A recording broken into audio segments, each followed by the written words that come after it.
Good evening, Commonwealth, and thanks for watching the Channel 2 News. I'm Ashley McDowell. Let's take a look at tonight's top stories. Bail has been set for 2 individuals that allegedly committed robbery. Also tonight, a male reported missing on Tinian has been found.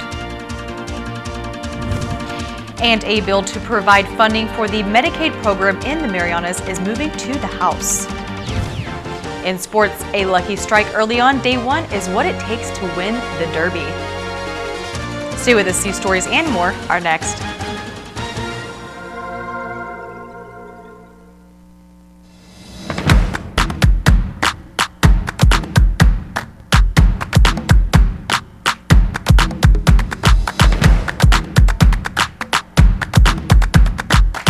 The phone you want now on the best network and a plan that gives you endless data on chat, social, and music apps. Tell your Docomo Pacific rep you want now with access. Docomo Pacific, better together. Some conditions apply.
Hafa-day, Tirawami, and good evening, Commonwealth. Today is Monday, July 22nd, 2019.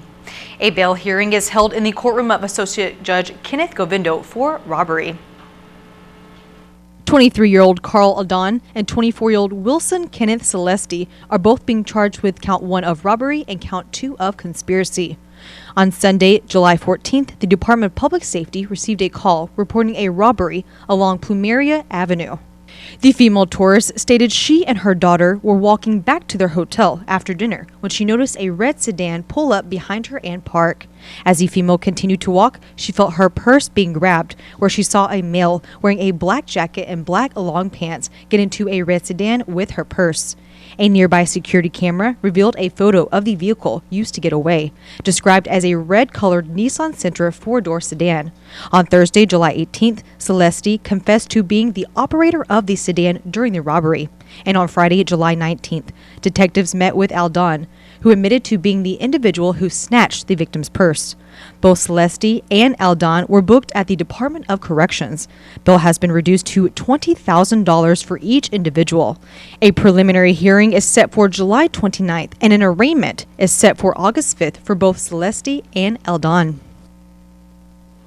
A male that was reported missing on Tinian has been located. According to the Tinian Department of Public Safety, Stephen Jonathan, a male in his mid-40s, was reported being seen last on July 19th around 11 p.m. The Tinian Department of Public Safety, along with the Department of Fire and Emergency Medical Service and MOU, searched all weekend for the male. And today, around 2:44 p.m., Jonathan was located inside the Tachanga Beach and reported as safe and in good health. Have you flown in or out of the Saipan International Airport lately? If so, you may have noticed it's a bit of a hassle getting to and from the plane, as the jet bridges have been down since Super Typhoon Yutu. KSPN speaks with the airport manager for an update as to if and when they will be up and running again. In October 2018, Super Typhoon U2 swept over the Marianas, destroying anything in its path. One major area being the jet bridges at the Saipan International Airport. It got rid of a lot of the moving parts of the jetway bridge, and a couple of the bridges actually were bent where it's not able to retract, and some of the motors, electricals were damaged as well. So we can't salvage one bridge and fix the other bridge to have one working, because three bridges are different versus the other bridges. So we can't really use any parts from the other bridges. There are 6 jet bridges at the Saipan Airport that connect the plane with the airport building, providing an easier access for passengers to enter and exit the plane. But we are almost 9 months since the typhoon hit, and the bridges are still destroyed.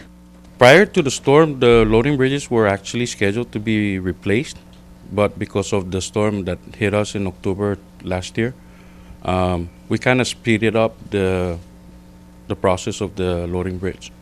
But now the holdup is the construction safety plan from FAA for the approval. And although this is an inconvenience, Camacho says this hasn't been the cause to many delays due to FEMA's help. As far as for the delays, there's not much of the delay because FEMA has assisted CPA in regards to providing the stair trucks.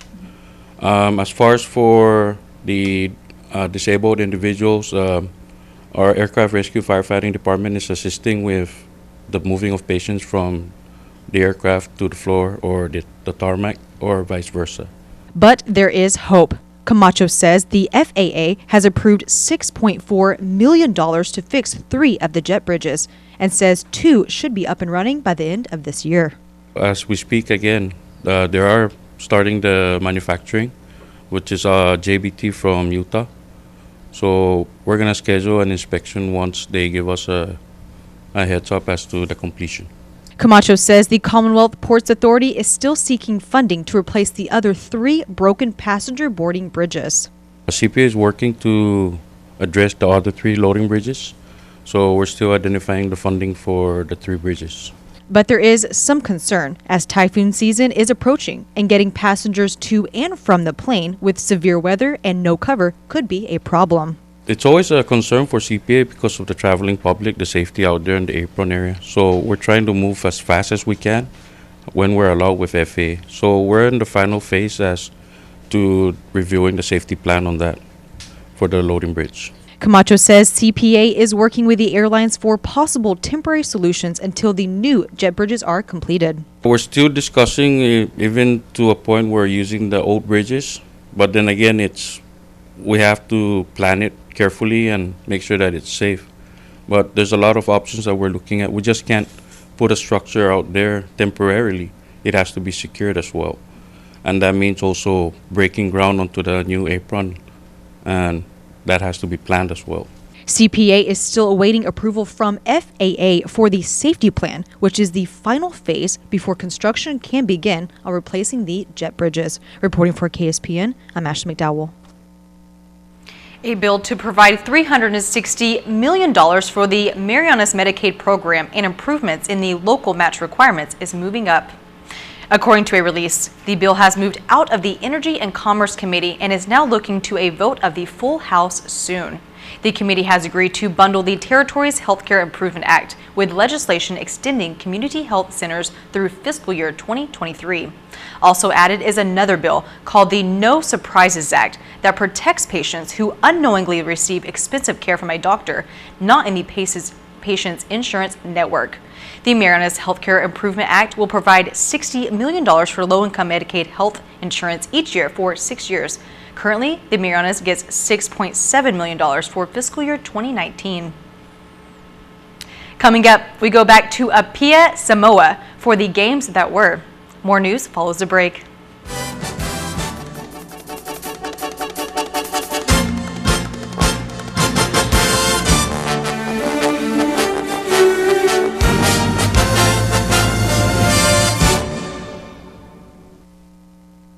Get the phone plan you're looking for at IT&E. Stay connected with the strongest, widest, and most reliable network in the Marianas. Stream, share, play, shop, and surf the web with super fast 4G LTE data. Whether you need just a few gigabytes of data to get by, or if you want to go further with unlimited data, there's a plan for you. You'll always get the best price. Visit any IT&E store or call us to learn more. IT&E. Explore your world.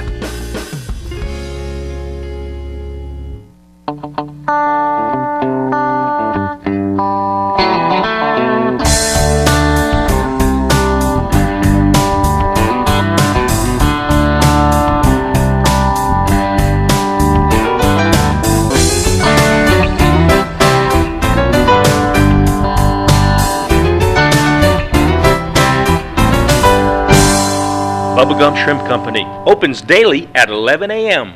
Located on Beach Road in the heart of Garapan.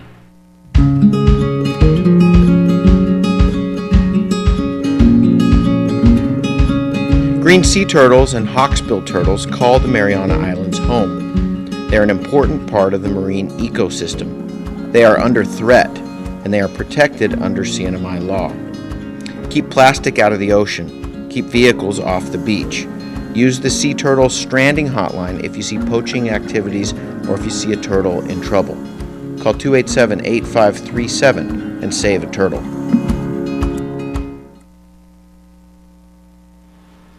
Welcome back to the Channel 2 News. The book is closed on the 16th Pacific Games. KSPN's Chris Nelson was there and files this report. Back in May, CNMI Pacific Games athletes planted trees as part of a Greening of the Games effort. You're part of a much bigger effort that goes throughout the Pacific, and it's very much appreciated by the Pacific Game folks who said the mission is to replace the resources used during the Games and the emissions used during the travel for the Games. The Pacific Games wrapped up over the weekend on the island of Samoa. New Caledonia took home 76 gold medals to lead the count. For the CNMI, tennis was golden as our men's team won gold. Our mixed doubles team won gold. And we had the Pacific's top men's player, Colin Sinclair. Northern Mariana Islands.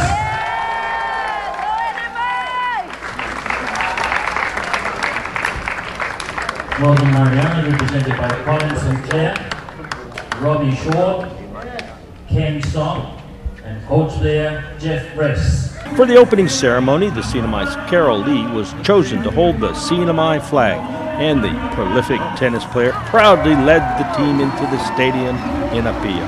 The opening ceremony was in danger of being called off due to heavy rains. CNMI team manager Paul Plunkett gave an afternoon briefing to the CNMI team under a heavy downpour just a couple of hours prior to the ceremony. And they'll stop only if it's on the way. But the skies cleared just in time. And even though there was heavy mud, the ceremony went on as scheduled. Athletes entered the area under the watchful eye of many in the stands. Here's a good shot of our CNMI team, made up of tennis, swimming, beach volleyball, and golf, about 35 strong. Track and field athletes not present as they would arrive in the coming days. Our CNMI team marched just in front of Team Palau, wearing black shorts and blue shirts. This was the biggest Pacific Games ever, with over 4,000 athletes participating in 27 sports. Samoa had just 14 months to prepare, stepping in to host the Games at the last minute after Tonga said they would be unable to host. Facilities were top-notch, including a state-of-the-art aquatic center to host the swimming events, basketball arena, which saw Guam put on a great display of talent, and beach volleyball courts where the CNMI men squared off. The Samoans put on quite a show. The opening and closing ceremonies featured 2,000 children who performed a variety of dances.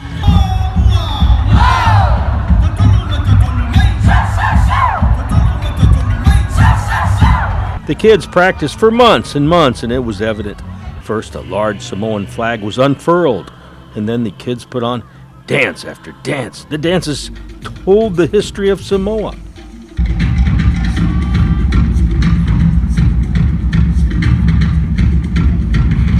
The school children also learned how to sing each country's national anthem. For the closing ceremony, it was Colin Sinclair, draped in medals, 3 golds and a silver, who was entrusted with the CNMI flag. On Guam, a World War II veteran shares his story, and there is closure on the Port YTK case. KUAM reports. Hafaday Sidamai, here's what's making news on Guam. The Guam Visitors Bureau welcomed two liberators and a World War II veteran who served on island as young men during times of war and recovery. We sat down with the dignitaries of the 75th Annual Liberation Day Parade. A strange familiarity is how Liberators Lloyd Glick and Raymond Faulkner and World War II veteran Gordon Rosengren describe returning to Guam with memories of the war still fresh in their minds. They share their tales with family by their side at a breakfast hosted by the Guam Visitors Bureau. Veteran Gordon Rosengren, now 94, came to the island during recovery. What Guam looked like, I mean, everything was shot down. I don't think there was a tree standing. Yeah, it was pretty hard for the people who used to live here, you know, no doubt about that. He served on Guam, Saipan, Tinian, Rota, and the Marshall Islands. It's his first time back since 1945, when he was just 21 years old. 95-year-old Lloyd Glick approached Guam on the USS North Carolina. He enlisted in the Navy just months after the attack at Pearl Harbor. He chronicled stories of the battle in diary entries found in the book From Bugle Boy to Battleship. Our purpose was to guard the aircraft carriers, because the main action of World War II was aircraft to aircraft, not ship to ship.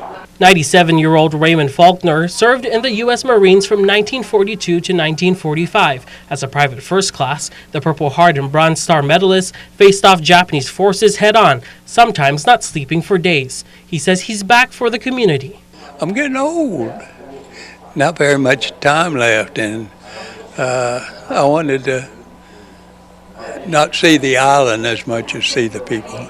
Memories of their time on island are captured in old photographs and stories passed on for generations. Reporting for Guam's News Network, I'm Tomas Maglonia. After almost 2 decades, closure came today in the Port YTK case. The case involved a lease for Hotel Wharf signed in 2006 involving a series of 5-year leases totaling 45 years for a fisheries operation that never got off the ground. The case wound up before an arbitration panel which awarded YTK now almost $20 million award, which the port appealed to the Supreme Court. The Supreme Court, however, today determined the contract was illegal, including the fact that the legislature should have approved the long-term leasing of the property. In the end, the arbitration award was vacated. Port Authority General Manager Rory Respicio says they are pleased with the decision and will continue to focus on plans to modernize facilities. Stay connected via our KUM mobile news app, follow us on any of the social media platforms, and sign up for our weekly email newsletter, KUM Digital Digest, on KUM.com. Reporting for Guam's News Network, I'm Tomas Maglonia. Thank you, Thomas. Coming up this weekend, lots of people ate fresh fish. We've got fresh video in the Sports Report next.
Good evening and welcome to Channel 2 Health Talk. I'm Dr. Tony Stearns of Marianas Medical Center. Most women don't need a survey to tell them a basic fact of female life. They're often sleep deprived and feel tired and sluggish through the day. Whether you're single, a career woman, newlywed, a new mom, a single mom, maybe an empty nester or a grandmother, many, if not most women acknowledge that they just don't get enough shut-eye. In fact, a recent National Sleep Foundation survey found that 60% of the women polled said they only get a good night's sleep a few nights a week or even less, and 43% said daytime sleepiness interferes with their daily activities. Also, Lack of sleep can cause weight gain, interfere with your cardiovascular system, and may cause high blood pressure. In fact, performance can be impaired after just 4 nights of 5 hours of sleep or less, the researchers reported. So now that you know why sleep is so important, here's some advice on how to get a good night's sleep. Exercise regularly. It's best to complete a workout at least a few hours before bedtime, otherwise it may be too hard to go to sleep. Finish eating at least 2 to 3 hours before bedtime, and avoid caffeine and nicotine close to bedtime, both of which can stimulate your mind and keep you awake. Avoid computer games and surfing the internet in the hour or 2 before bedtime, as these activities can also keep your mind alert and make it hard to fall asleep. Maintain a regular bedtime and wake time schedule, including on the weekends. And create a sleep-conducive environment that's dark, quiet, comfortable, and cool, and sleep on a comfortable mattress and pillow. Thanks for joining me. I'm Dr. Tony Stearns of Marianas Medical Center. Please join me again next week and have a healthy week.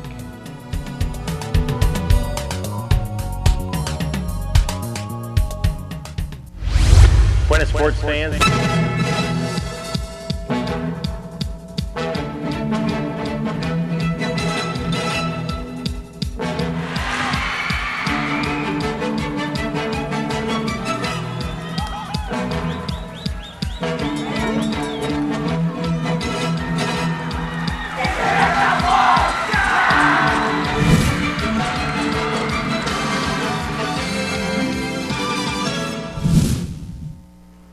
Buenas sports fans, a couple of firsts for the Northern Marianas over the weekend.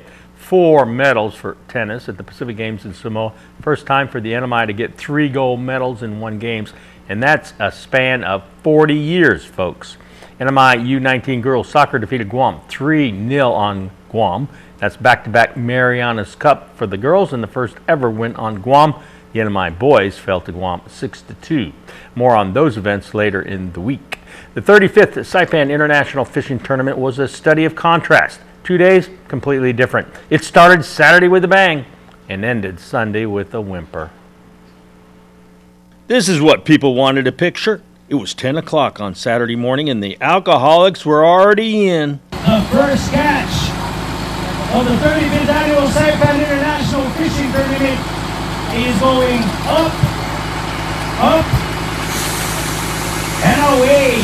So the Aquaholics grabbed the top of the leaderboard just like that. Right behind them, the Heller at 438 pounds. The boom truck had been used twice and the tournament had only begun. What a weekend! Boat after boat brings in marlin after marlin. 2 marlins in this boat. Woo! Baby yellowfin? Okay, it's all good. Yellowfin tuna were larger than usual. Actually, the leaderboard changed as the boats came in. That's it, 32.3. Nice. In the yellowfin category, 42.7 pounds. So this is from the real deal. Real deal? You guys? Real deal? Are you guys the real deal? 46 pounds from the Magnificat.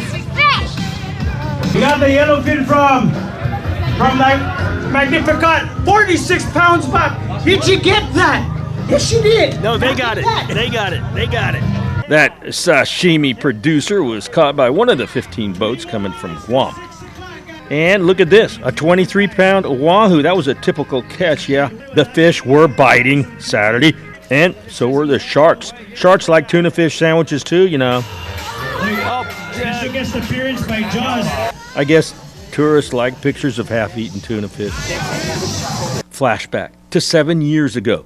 Captain Mike James and his crew from Guam landed a 942-pound record-breaking Pacific Blue Marlin. It was also the first fish brought in during the tournament on a Saturday morning about the same time, too.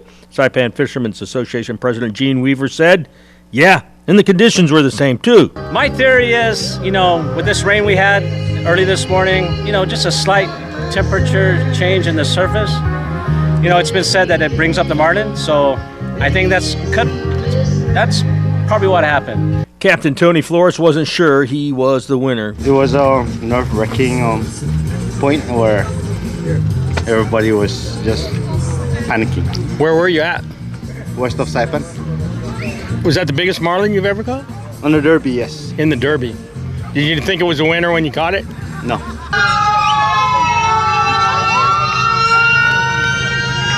It's 6 o'clock and the day ends. All boats were safely back, and the 462-pounder was the fish to beat. The fishermen went to bed that night dreaming of hooking a huge marlin, and with it, fishing fame and immortality. And also to beat the 942-pound record for $10,000. Yeah, that's what the fishermen were looking forward to when they woke up Sunday morning. Like everyone else on this island, anglers awoke to clearing skies. The weather had changed drastically. The showers gave way to the sun, welcomed by beachgoers and Derby watchers, but not by these rod and reelers. What you guys cooking? Wait, I got it. What do you got? What do you guys got today? We're waiting. You still waiting? Good luck. Are you guys waiting for the fish? Everybody's waiting? Patiently waiting. Very patiently? You're right. Well, some fish did come in, but nothing compared to Saturday. They were smaller and fewer, but that hardly mattered compared to this event itself. Morgan Tenorio, he's a regular here at the annual Derby. Look at all the kids and the families that are here. This is what it's all about. It brings everybody together, and even the guys from Guam, kind of unified. No marlin threatened the Aquaholics' first day catch, and it was John Castro that helped reel in that monster. I guess luck was on our side. That was it. Everybody got the lures, the gear, the psyched up, everything. All they need is luck, and that's all we needed. This makes angler Louis Manabusan a 3-time grand prize winner. The night before, we were looking at maps of Saipan and the lagoon and way out in the deep, so kind of figuring out, all those ledges out there and drop-offs and mountains.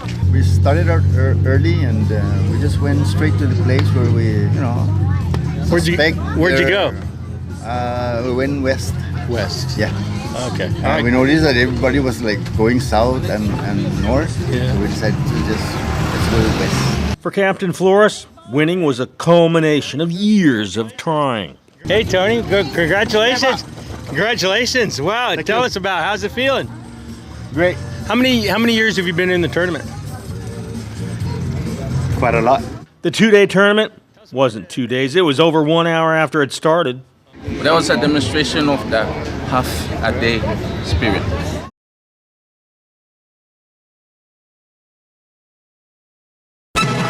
Here's the windup and the pitch. I don't believe what I just saw! Let's roll at Gold's Gym Saipan with group exercise for every body. Total Resistant Exercise, or TRX, helps develop your core and improve strength. And Zumba toning is probably the funnest way to get fit. The Shake Cafe is a great place to stop by for a meal replacement or supplements. Today is the first day of the rest of your life.